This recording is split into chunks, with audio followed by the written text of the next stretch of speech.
नमस्कार। हमारी खास पेशकश शख्सियत में आपका स्वागत है और मैं हूं आपके साथ अनन्या चतुर्वेदी। और आज भी हमारे स्टूडियो में एक कोई मौजूद है जिनकी शख्सियत से हम आपको कराएंगे रूबरू। और हमारे साथ इस वक्त श्री शिवम के डायरेक्टर हरीश मंत्री जी मौजूद है। बस सर, बहुत स्वागत है पहले तो कार्यक्रम में आपका। Thank you very much.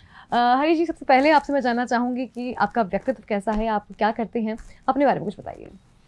देखिए, मैं डेफिनेटली बिजनेसमैन हूँ and I am part of the joint family.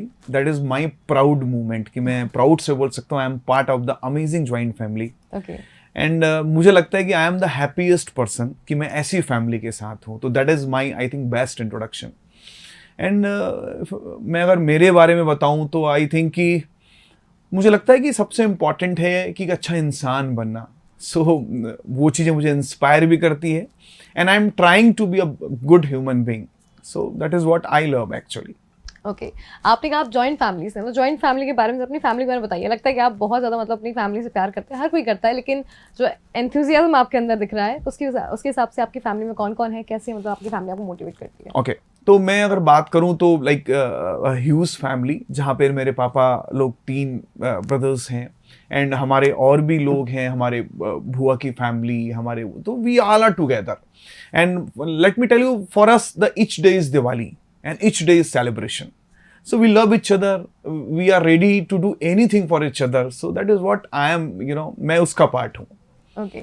Harish जी, आपको बता दें, हम दर्शकों को बता दें कि हरीश जी जो हैं श्री शिवम के जो हैं डायरेक्टर हैं। और फैशन के मामले में अगर यहाँ पे बात कर ले हम, तो फैशन के मामले में किस तरीके से अभी तक का सफ़र श्री शिवम का रहा है, साथ ही स्टार्टिंग कब से हुई इसकी? ओके, तो देखिए, अगर मैं श्री शिवम के बारे में बात करूं तो मुझे याद है कि हमने स्टार्ट किया था एक बड़ी छोटी सी जगह से, दैट इज दल्ली राजरा। हो सकता है आप में से कुछ लोगों ने सुना हो, कुछ नहीं सुना हो। तो this is just a part of the Chhattisgarh. तो जब ये मध्य प्रदेश का, पहले तो Chhattisgarh is a part of the Madhya Pradesh, और मेरा जो एजुकेशन हुआ है वो माध्यमिक शिक्षा मंडल से हुआ है। देन उसके बाद वो छत्तीसगढ़ बना।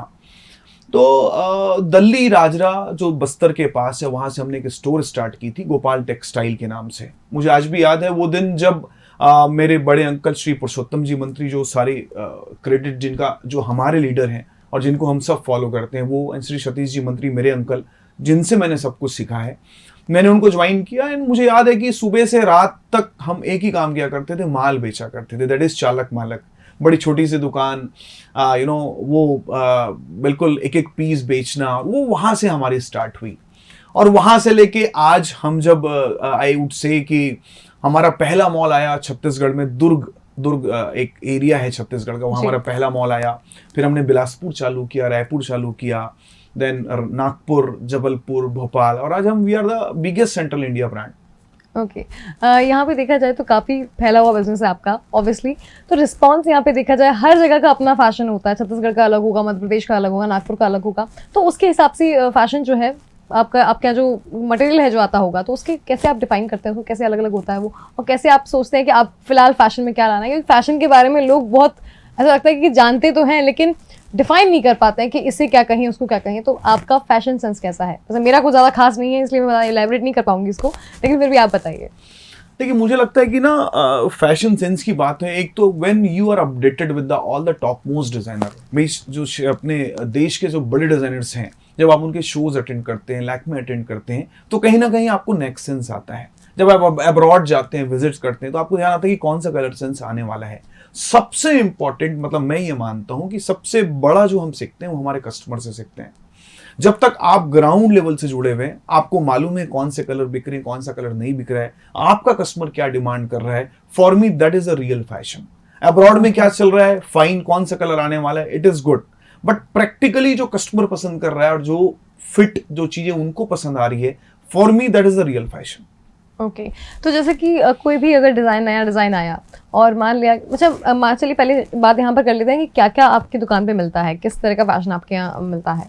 ओके, तो देखिए, हमारी जो स्टोर है, तो अगर मैं मेरी स्टोर की बात कराऊं तो we are known for the culture. Shri Shivam is all about the culture. और मिलता है, उससे पहले मैं आपको बताना चाहता हूँ कि रोज सुबह हमारे यहाँ प्रेयर होती है। तो हमारी टैगलाइन है togetherness store, togetherness for our the whole family. जो स्टाफ हमारे साथ है, वी आर टूगेदर, मतलब वो हमारी फैमिली है। For the customer we are together and for the supplier we are together. तो the ultimate line is togetherness. तो सारा कुछ फैमिली के आसपास होता है। वी मतलब अगर मैं वाई बोलूं, वाई श्री शिवम या why do we exist, that is to increase the joint family and Indian traditional, Indian culture. Okay, so आपका जो क्वेश्चन है, तो we more into the culture. तो आप अगर हमारे यहाँ आएंगे तो सारा फैमिली मिलेगा आपको, बच्चों का स्टॉक मिलेगा, सारा का सारा फैमिली स्टोर मिलेगा आपको। But you will get kids wear, you will get mens wear, you will get ladies wear, and yes we are known for the fashion. तो बेसिकली इंडियन कल्चर ज्यादा, and we are known for the wedding actually. अगर आपके यहाँ शादी है तो श्री शिवम आएगा ही नाम। ओके, तो यहाँ पे एक क्वेश्चन मेरे दिमाग में बहुत देर से आ रहा है कि श्री शिवम नाम कैसे पड़ा? So it's a very simple, we following God Shiva. Okay, so उस समय तो ये था कि भाई वी आर फॉलोइंग शिवा, तो हमारे बच्चों का नाम भी पूरा उनसे है, तो we just kept the Shri Shiva. Okay, Shri Shivam आपके घर में बच्चों का नाम है? श्री शिवम बच्चों का नाम नहीं है, हमारे बच्चों का नाम भी शिव से है। ओके, हाँ, कोई शिवम है, कोई अलग अलग सब नाम है शिव के। ओके, तो यहाँ पर हरी जी, जैसा कि आपने बताया कि फैशन शादी के मामले में आपका श्री शिवम जो है काफ़ी हिट रहा है। ऐसे में अलग अलग ब्रांड्स होते हैं, अलग अलग डिज़ाइनर्स होते हैं, तो कोई भी अगर वेडिंग प्लान के लिए के हिसाब से आता है कि मुझे अपनी वेडिंग में जो है इस तरह की थीम चाहिए, इस तरह का कोई अलग सा जो है ड्रेसअप चाहिए, तो कैसे मैनेज होता है वो सब चीज़ें? देखिए, why Shri Shivam is the best place, क्योंकि आप देखिए कोई भी इंडिया में शादी एक बार ही होती है, और हर लड़की या हर जो ब्राइड और ग्रूम को लगता है भाई he must have the best one, क्योंकि वो ड्रीम होता है उसका, वो ड्रीम ड्रेस होता है। तो कहीं ना कहीं वो टाइम पे दे एक्सप्लोर लॉट ऑफ थिंग्स। आज की डेट में वो गूगल भी करते हैं, वो एक्सप्लोर भी करते हैं, वो इंस्टा भी, लॉट ऑफ थिंग्स, वो Pinterest में भी जाते हैं, they are surfing all those things. तो जब भी कोई ब्राइड या ग्रूम आता है, वी ऑलवेज फील कि उसको ह्यूज स्टॉक मिले, वो सारा कुछ देखने मिले जो उनके ड्रीम पे होता है। तो we are known for the huge variety, मतलब आप यू नेम द डिजाइनर, उन सब का कॉन्सेप्ट हमारे आपको मिल जाएगा। तो we are known for the huge stock actually. So that is what customer will get, कि उनको जो पिक करना है वो उसमें से पिक करते हैं। ओके, चलिए ये तो हो गया कि ब्राइड और ग्रूम के लिए काफ़ी सारे रहता है, लेकिन अगर साइड मेट्स के लिए बात करें हम लोग, तो वेडिंग में जो बहनें होती हैं, भाई होते हैं, उनका एक अलग ही कॉन्सेप्ट होता है। आजकल शादी में बड़ा ट्रेंड बन गया है कि एक से कपड़े पहनेंगे, दुल्हनिया का भाई, दुल्हनिया का ब्रदर, तो ऐसे करके बहुत सारे होते हैं। तो इन सब के बारे में क्या आपके स्टोर में कुछ उपलब्ध है, मतलब सेम ड्रेस या फिर सेम कुछ भी ऐसा मटेरियल? सी डिपेंड्स कि भाई आज की डेट में सबसे इंपॉर्टेंट है कस्टमाइजेशन, आइदर वो ब्राइड का हो, ग्रूम का हो, किसी के लिए भी हो, तो वी डू कस्टमाइज एवरीथिंग, कि उनके टेस्ट के हिसाब से, उनके फिट के हिसाब से we are doing customize all those things. Okay, चलिए यहाँ पे अगर देखा जाए तो आपका एक्सपीरियंस काफ़ी लंबा रहा है फैशन में, और बहुत पुराने आप कह सकते हैं बिजनेसमैन है, इस बिजनेस में काफ़ी पहले से हैं। तो जो पुराना फैशन था और अब का फैशन है, यानी काफ़ी चेंज आ गया है, लोग ट्रेडिशनल बहुत कम पहनते हैं और बहुत मौके पे पहनते हैं। तो तब से और अब में बिक्री में क्या अंतर आया, साथ ही फैशन में तब से और अब में क्या अंतर आया, और क्या लगता है क्या कोई ऐसा फैशन है जो हमेशा एवरग्रीन रहता हो?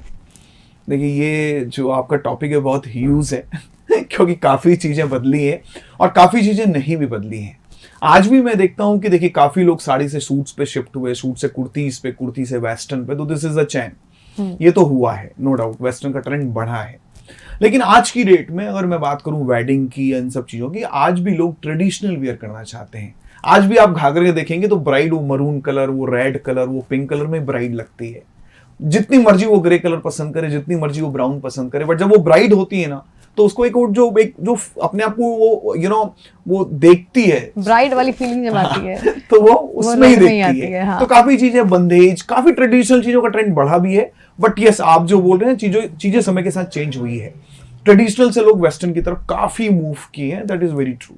तो फैशन में क्या डिफरेंस आया, क्योंकि इंडो वेस्टर्न बहुत चल रहा है इस टाइम पर, कि इंडो वेस्टर्न ड्रेस पहनते हैं, ट्रेडिशनल के साथ थोड़ा सा वेस्टर्न एक कह सकते हैं कि क्रिस्प देते हैं लोग कपड़ों को, कि थोड़ा सा मतलब ट्रेडिशनल भी रहेगा लेकिन उसमें वेस्टर्न टच रहेगा। तो इन सब चीज़ों में क्या है? देखिए वेरी ट्रू, अभी जो है ना आप देखेंगे तो थोड़े हाइब्रिड चीजें चल रही हैं, मतलब like it's a mixture of the traditional as well as western. Indo western is just भाई इंडियन एंड वेस्टर्न को मिला के that is Indo western, that is again a hybrid. तो अभी जो ब्राइड ग्रूम को ना कुछ तो डिफरेंट पहनना है, कुछ तो डिफरेंट कट्स हो, सिलुएट्स अलग हो, कुछ नए कलर्स कॉम्बिनेशंस हो, थोड़ा ना ऑफ बीट हो। अभी बड़ा वही पहले क्या था कि भाई समवन इज वेयरिंग दिस, तो वो डिजाइन सारे लोग पहन रहे हैं। आज की डेट में अगर आप ये देख लेंगे कि आपकी सिस्टर ने वो पहना है या आपकी किसी फ्रेंड ने कोई पर्टिकुलर घाघरा पहना है, आप कभी नहीं पहनेंगे वो, क्योंकि आपकी पर्टिकुलर फ्रेंड वो पहन चुकी है। तो everyone is looking for very different, उनको वो नहीं पहनना जो वो देख चुके हैं, they are looking for something new actually.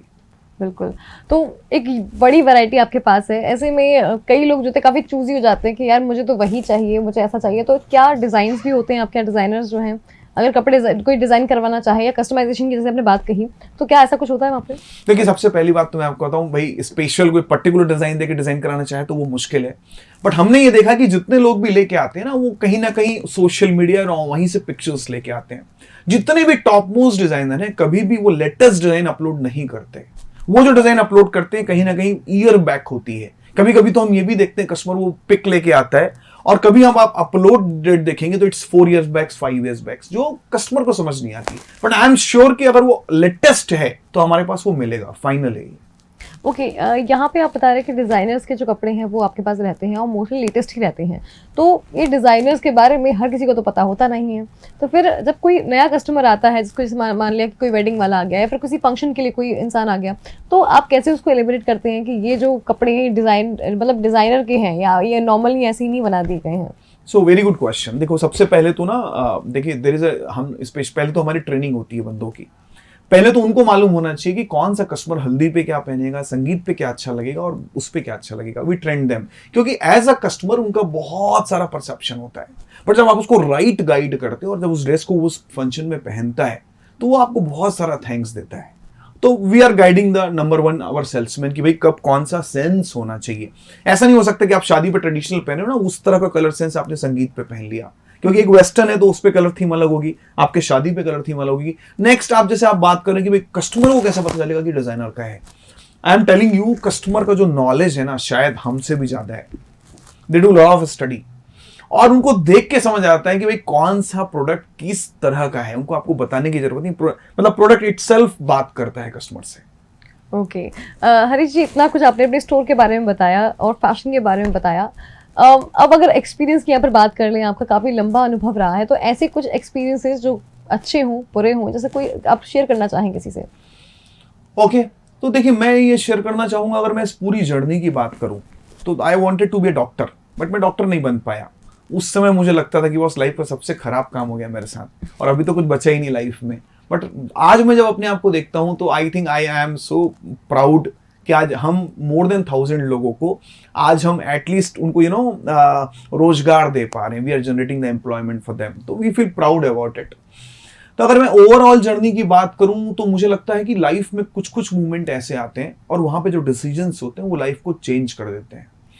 मुझे आज भी याद है पहली बार जब दुर्ग में हमने रेंट की स्टोर की, तो सबसे पहले मैं आपको बताता हूँ हमारी जितनी भी स्टोर है ना वो ऐसी ऐसी जगह पे जहां पे लोग बोलते हैं कि यहाँ स्टोर चल ही नहीं सकती।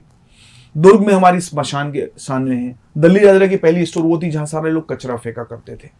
तो मतलब सारी जगह ऐसी स्टोर है and I am telling you that, और हमारी store like right now it is on the top in everywhere. तो मुझे आज भी याद है कि दुर्ग का एक डिसीजन हमारा, शायद हमारे अंकल का decision one of the best decision रहा। हमारी पहला मॉल हमारे लाइफ का आ रहा था जब हम 1200, 1500, 2000 स्क्वायर फीट से एकदम से 28,000 स्क्वायर फीट फर्स्ट मॉल आ रहा था छत्तीसगढ़ का। मुझे आज भी वो लेटर याद है, करीब करीब 70-80 पेज का वो लेटर था और उस लेटर पे लिखा था कि अगर आपने ये स्टोर ओपन की, वी डू अ ब्लास्ट, और आपकी पूरी स्टोर खत्म हो जाएगी और आप भी नहीं बचोगे। वो लेटर करीब करीब 70-80 पन्ने का था। 2 दिन पहले हमारे पास आया, वी हैव अ 2 ऑप्शन कि हम सब अपनी जान बचाएं और पोस्टपोन कर दें इस ओपनिंग को। उस ओपनिंग में शायद हमारे पास पैसे भी नहीं थे, बहुत जगह से इकट्ठा किया था, सारा कुछ दांव पे था। हमारे अंकल ने सबका इंश्योरेंस कराया, श्री पुरुषोत्तम जी मंत्री जो हमारे लीडर हैं, सबका इंश्योरेंस कराया and we open that store. And can you believe, वो जो निगेटिव पॉइंट था वो सबसे ज्यादा चर्चा में आया एंड पीपल स्टार्टेड अप्रिशिएटिंग अस। उस दिन हमारे यहाँ काफी रस था, नहीं तो हमको लग रहा था कि शायद कोई भी नहीं आएगा। हर एक पेपर में वो कवर किया गया था। तो व्हेन जब आप कोई डिसीजन लेते हैं लाइफ में and you are ready to take stake in anything of your life, you will get success, it's sure about it. Life में कुछ पाना तो रिस्क लेना पड़ेगा एक्चुअली, और बिना रिस्क के आई गेस कुछ नहीं मिलता। ये तो हो गया सबसे अच्छा एक्सपीरियंस आपका। कोई ऐसा एक्सपीरियंस जब किसी ग्राहक ने ही आपको कुछ सिखा दिया हो? शायद कोई भी दिन ऐसा नहीं होता होगा जब कोई कस्टमर नहीं सिखाता होगा, क्योंकि जब भी आप कोई काम करते हैं ऑलवेज इंप्रूवमेंट का चांस तो रहता है। तो आई थिंक बहुत सारी चीज, इनफैक्ट अगर आप पूरी स्टोर की बात करें तो मुझे लगता है कि सबसे बड़ा जो गुरु होता है वो काम ही होता है और कस्टमर्स ही सिखाते हैं। मतलब not single, every time we are learning from the customer. Okay, आपने कहा कि आपको डॉक्टर बनना था और वन आप बिजनेसमैन गए, तो बचपन से लेके जो डॉक्टरी तक की जर्नी थी आपकी, सपने तक की, जो बाद में चेंज हो गई, वो कैसे हुई और कैसा लगा उस वक्त में? देखिए, जब आप कुछ बनना चाहते हैं तो you are giving your best. मतलब मैं बोलता हूँ कि उस जर्नी पे मतलब मेरी ये लर्निंग रही। मैं सबसे पहले तो मैं definitely I am part of the family, तो कहीं ना कहीं जब आप किसी फैमिली के पार्ट होते हो तो फैमिली आपको गिरने नहीं देती। तो I was into the depression कि बॉस डॉक्टर नहीं बना, कुछ बचा नहीं। बट माई अंकल्स वो देयर कि उन्होंने बोला कि नहीं बॉस कोई बात नहीं, we have a lot of things to do. फिर उन्होंने मुझे स्टोर पे लेके गया, और चूंकि मैं स्टोर पे बैठने लगा तो हमने पहली स्टोर दुर्ग में लाई। तो शायद अगर मैं वापस नहीं आता तो वो होता नहीं। तो आई गॉट दैट कि जो होता है तो वो वैसे ही हो गया मेरे साथ कि बॉस आई थिंक कि मैं शायद उस लेवल पे मैं था ही नहीं कि मैं उसको क्रॉस कर सकूं। आपने कितने ट्राई दिए थे? मैंने 3 ट्राई किया, और उस समय एमपी पीएमटी सीबीएसई सारा ही कुछ ट्राई किया मैंने। बट उस समय एक बात समझ आ गई कि जब आप फेलियर भी होते हो ना, और अगर आपने बड़े मन से काम किया होता है, तो आपके मन में कभी ये नहीं रहता कि बॉस मैंने ट्राई नहीं किया। और मैंने उस समय टाइम पास किया, मैंने अपना 100% दिया, कोई टाइम पास नहीं किया, खूब पढ़ा। तो ये मन में नहीं है कि बॉस मैं शायद कुछ और कर सकता था जो नहीं किया। तो that is the best part कि अगर आप फेलियर भी होते हो और बड़े अच्छे से काम किए हो ना, तो मन में कभी आता नहीं कि आप कुछ और किए होते। बिल्कुल, आई गेस कि जिस चीज को ट्राई ना दो ना, वो मतलब फिर अंदर कहीं ना कहीं रिग्रेट रह जाता है कि यार इसमें काम कुछ ना कुछ करना था लेकिन रह गया है।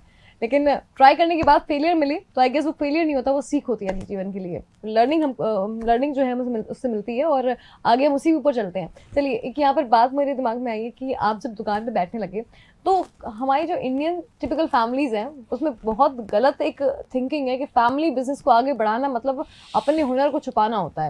यानी कि आप जैसे कि आप डॉक्टर बनना चाहते हैं लेकिन कहीं ना कहीं फैमिली बिजनेस के बाद आपको एक नई पहचान मिली। तो जो बच्चे दुकान पे बैठना प्रेफर नहीं करते, फैमिली बिजनेस को आगे बढ़ाने में इंटरेस्ट नहीं लेते, उनको लिए आप क्या कहना चाहेंगे? कि आप जो है बहुत सक्सेसफुल है और आपकी फैमिली जो है काफ़ी, कह सकते हैं कि काफ़ी खुश है और आप भी काफ़ी खुश हैं। देखिए, मैं ये बोलूँगा बिल्कुल राइट है कि आजकल के बच्चे चाहते हैं अपना एक सेल्फ हो, एक स्पेस हो उनका, बहुत टोकने वाला कोई ना हो। तो ज्वाइंट फैमिली या फैमिली में ना एक्चुअली इतना गम है और इतनी खुशी है, and they are looking for that happiness. उनको वो पता ही नहीं है। But yes, I am sure कि देखिए किसी लकीर को 50 से 100 में ले जाना इज ऑलवेज ईजी, बनिस्पत कि आप जीरो से चालू करें। जो बच्चे खुद के दम पे सब कुछ करना चाहते हैं वो जीरो से स्टार्ट करते हैं। और यहां पर तो बाय डिफॉल्ट सब चीजें सेट है या ऑलरेडी आपका नाम है, उन चीजों को आगे बढ़ाना है। तो स्टार्टिंग में हो सकता है आपको ये लगे कि स्पेस नहीं मिल रहा है। स्टार्टिंग में जब आपको ये लगे कि फैमिली के साथ काम करने में पापा ये बोलते हैं, चाचा ये बोलते हैं, वो it may happen. But after some time you feel कि actually they are committed for you, और वो जो भी बोलते हैं ना आपकी लाइफ को नेक्स्ट लेवल में ले जाने के लिए बोलते हैं। I would like to give message to all the people, all the young people जो शायद फैमिली के साथ जुड़ना नहीं चाहते, शायद काम करना नहीं चाहते। Boss, I am telling you कि आप जब फैमिली के साथ जुड़ के काम करेंगे ना, मतलब आपको वो मिलेगा जो आप अपने दम पे कर पाए। I doubt on that. अच्छा, ये चीज़ है कि जो बच्चे घर से बाहर निकल जाते हैं कुछ करने की तलाश में कि कुछ बन जाएंगे, कुछ पा लेंगे, लेकिन अगर वापस आ जाते हैं फेलियर के बाद तो घर में भी कहीं ना कहीं उन्हें वो रहता है कि अब क्या करें आगे, तो वापस निकल जाते हैं, मतलब कोई घर से भाग जाता है। कई सारे ऐसे केसेस देखे हम लोगों ने। तो ऐसे बच्चों के लिए क्या कहेंगे कि आगे किस तरह से बढ़ना है? अगर फैमिली बिजनेस नहीं भी करना है तो फिर उनके लिए क्या ऑप्शन है? देखिए, बड़ा ये क्वेश्चन तो डिपेंड करेगा कि किसका क्या मूड है। बट आई वुड से कि ना, मतलब दिक्कत कहाँ है? अगर आपके पेरेंट्स रेडी टू वो सपोर्ट करने के लिए रेडी हैं, आपकी फैमिली आपके लिए स्टैंड ले रही है, आप क्यों नहीं लेना चाहते यार? और उनकी कुछ बातें सुन के कहीं आपको कॉम्प्रोमाइज करना पड़े। लेकिन आप एक चीज ध्यान रखिए, मैं ऑलवेज ये बोलता हूं, उस समय आपको लगता है कि वो उस हिसाब से नहीं कर रहे जैसा आप चाहते हैं, या शायद आप जो सोचते हैं और वो जो सोचते हैं उसमें फर्क है। बट कभी आप अंदर से सोच के देखेंगे ना, वो जो भी बोल रहे हैं उनका एक ही उद्देश्य है कि मेरा बेटा या मेरा भतीजा एक्चुअली आगे बढ़े। तो वो एक्चुअली कमिटमेंट से बोल रहे हैं, बट आप उसको कैसे सुनते हैं ये आपके ऊपर है। ओके, एक और चीज़ यहाँ पे बताना चाहूँगी आपको कि जिस तरीके से आपने पूरा बताया अपनी फैमिली के बारे में, काफ़ी कह सकते हैं सपोर्टिव आपकी फैमिली रही है और अभी भी है, और आप जितना खुश दिख रहे हैं उससे साफ समझ में आता है कि आपकी फैमिली बहुत लविंग फैमिली है आपके पास।